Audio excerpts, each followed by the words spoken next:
For a long time, there were two words that would strike fear into the heart of anyone who played video games. Loot boxes. If you're a Battlefront fan, that's some serious PTSD right there. In the year 2024, however, there are now two words that no man or woman should utter when trying to sell the general audience a video game. Those two words? Live service. Now, there's a few things. I don't hate live service games. In fact, I'm into quite a lot of them.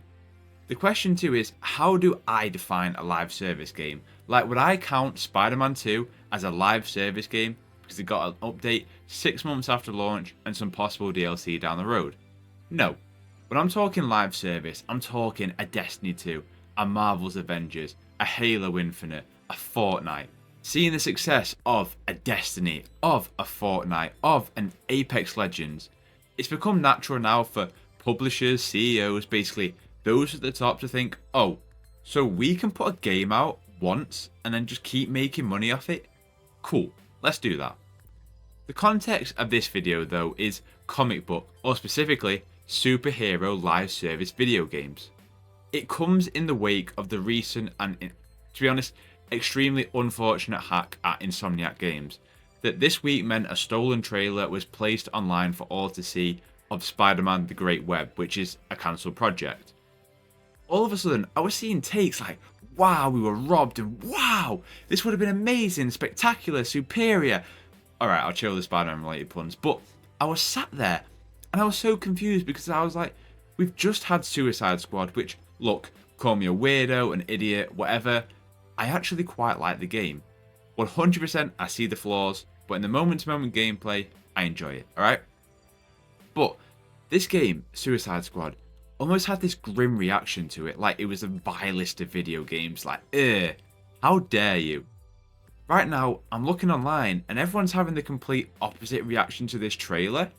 And again, I'm seeing takes like, wow, it looks ready to market, good to go, we were so close to getting it, and I'm like, huh? To me, this was the proofest of concepts of all proof of concept trailers.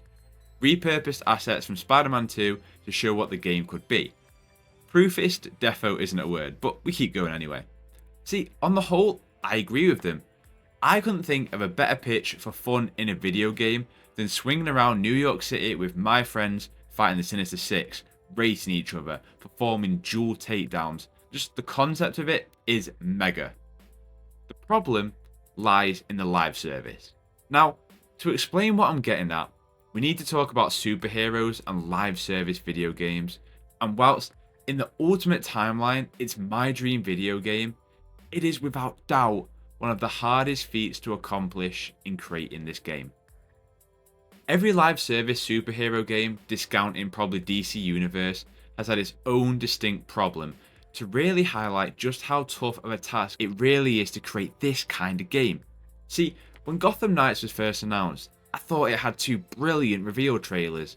The idea of Batman being dead, and you finally getting to dig deep into the Bat family, it was perfect for me. Now, I know what you're thinking, but Gotham Knights isn't a live service game. It isn't, but it definitely was at some point, and even then has so many elements that feel like live service regardless. You can see it in its systems. See, with Batman Arkham Origins, they made this terrific game that almost has like a cult following now. It is massively underrated. They took the existing toolkit of Rocksteady's free flow combat and added a spin here or there. So when Gotham Knights was shown, everyone was like, cool, Arkham combat. But it wasn't. It was their own take, but it was given this RPG like combat, stats, perks, rolls, buffs, and yeah, despite some of it working for me, most of it didn't.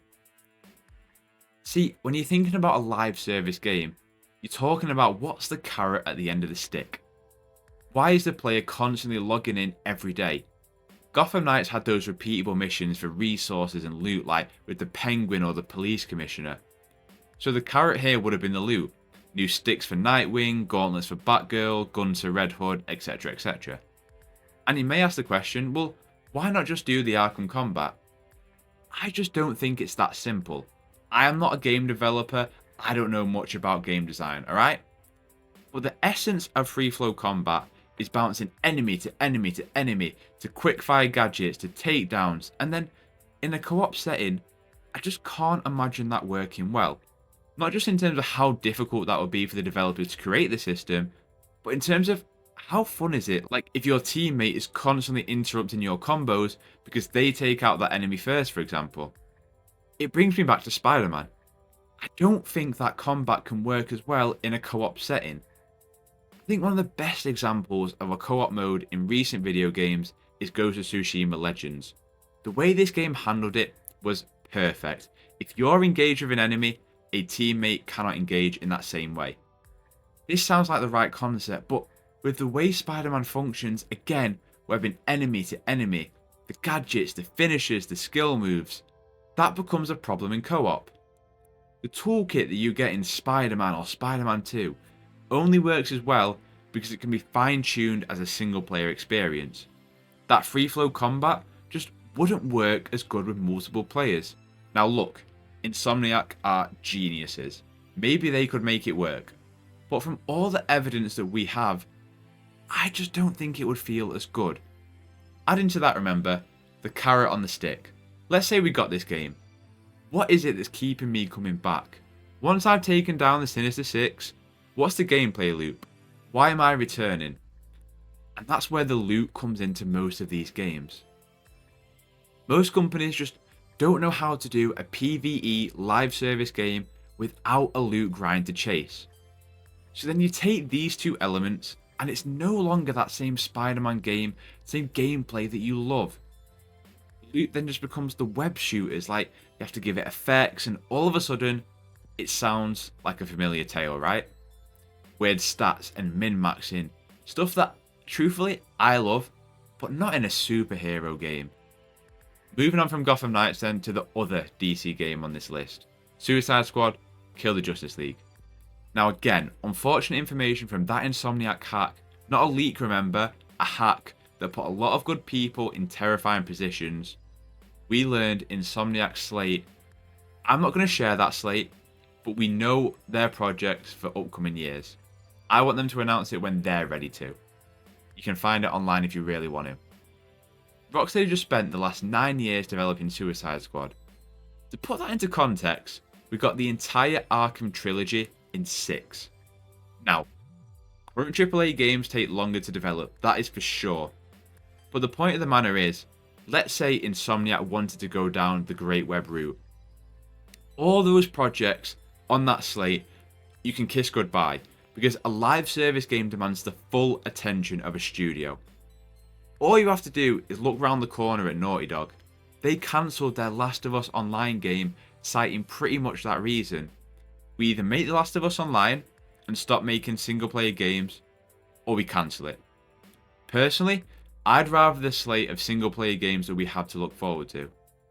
And whilst I enjoy Suicide Squad, a month after launch, it is in an awful spot right now. It's already 40% off, it has horrendously low player counts, and still has game breaking issues. You then ask yourself, let's say they didn't go the live service route. What does that look like in an alternative timeline, you know? The second issue that a co-op live service game highlights for superheroes is the idea of boss fights. The Arkham games had some of the best boss fights in video games. The Suicide Squad ones though, I'll be honest, from a gameplay standpoint, some of the worst. Think about the showdown with Doc Ock at the end of the first Spider-Man, the Rhino charge in Miles Morales, and the showdown with Kraven and Venom in Spider-Man 2. In a co-op game, that personal feeling of 1v1 in a boss fight goes. Compare taking down Mr. Freeze in Arkham City to Mr. Freeze in Gotham Knights.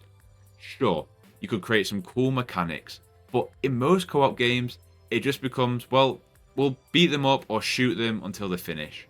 And you lose that edge. You could level the same complaints at Avengers, for example, especially like how some boss fights will be forced to be ranged and require builds, and it loses the personality in those moments.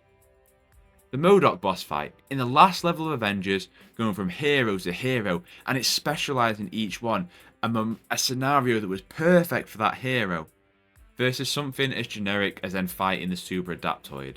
That's the struggle right there. Avengers then, the final piece of the puzzle to highlight the difficulties in creating a live service superhero game. It's the technical aspect. Of all the games I mentioned there, when it comes to capturing the identity and power fantasy of the heroes, I think Avengers came the closest for sure. Thor felt amazing, Iron Man felt versatile, Black Widow felt agile. But the way that game launched meant all the content was pushed back for fixes. Every new content update brought new problems, and it was this never-ending cycle. But there was also not an end game. There wasn't a carrot on the stick until it was too late. You'd finish a sector and the game would crash, the loot didn't have an effect on the customization, and the perks just never felt like they fit into the game correctly. You had the Avengers, man, but it was stuck between wanting to be this complete, crafted single-player game and this hard place of trying to be a live service. The best parts of the game were its narrative, but then you'd be forced into these drop-in patrols halfway through the campaign, and then it just felt generic. The final point of all this is the monetization. Avengers crafted great MCU suits, amazing comic-inspired suits, all in the promise of free content outside of it. And it sounds great, right? But content made costs money. So if it's going to be free, you've then got to create unique battle passes and items that are fit for the store only. So then the question is, how do you get the player to fork out 20 quid for suits constantly, to be engaged in these battle passes? The thing is, we've just played 3 Spider-Man games, right? With arguably every high profile suit there is or can be. How are you going to convince the player to fork out that 20 quid? The other option is then obviously charging for the content, but that can rub players up in the wrong way if they don't feel value for money or they don't want to continuously invest in this game. Here's the thing though, I've obviously used these 3 games to highlight why a multiplayer live service Spider-Man game would be so hard to craft and create and work, but this is just in general. Again, being honest, I have like 50 hours in Gotham Knights, 315 Avengers, and 60 in Suicide Squad so far. I have God knows how much in Destiny 2. A live service superhero game that works and acts like a 10 out of 10 game is a game that I want. I need to be clear about that. It's not that I want this constant loot chase or grind. It's the idea of, for example, being in this DC world, and let's say the first or main storyline is fighting Vandal Savage. A year down the line, Brainiac invades. And it builds this looming threat of Darkseid. A Destiny 2 final shape, or Final Fantasy XIV Endwalker type of expansion. The problem is, all those things I mentioned, the timelines, the sacrifices of the studio, the moment-to-moment gameplay, the monetization of it, and of course the carrot on the end of the stick to keep chasing and keep coming back. It's the same as finishing Spider-Man 2. I was like, wow, what a game. So much fun, just love swinging around the city, but then once you 100% of the game, without a new game plus, there was nothing to do, and I didn't want to start over losing all those abilities, and that's the tough part of all this. Games that good, you just want to keep playing, but then you don't want to feel like you're forced to keep playing, which is what the live service genre often demands. You could say, well, Suicide Squad has a very loose time ask of the player. But then that's not doing that game much favour when the overall player count or just the general reputation is any good when it's sat in the mid-hundreds weeks after launch. Like right now I don't feel an urge to play because I've got all the loot and I don't feel inclined to just chase the mastery levels over and over. I'd love a functional co-op Justice League game for sure.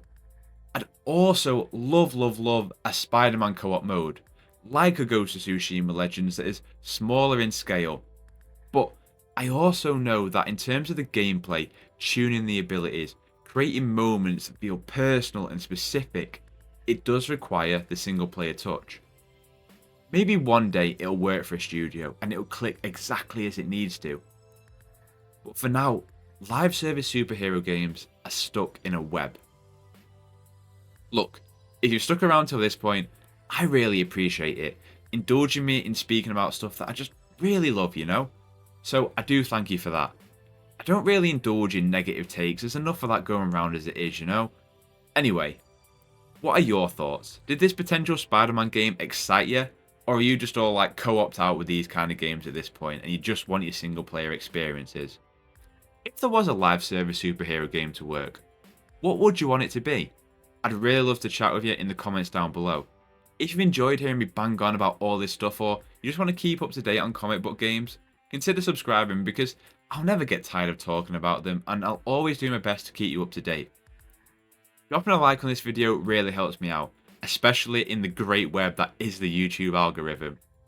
I hope you have a terrific day and I'll catch you in the next one.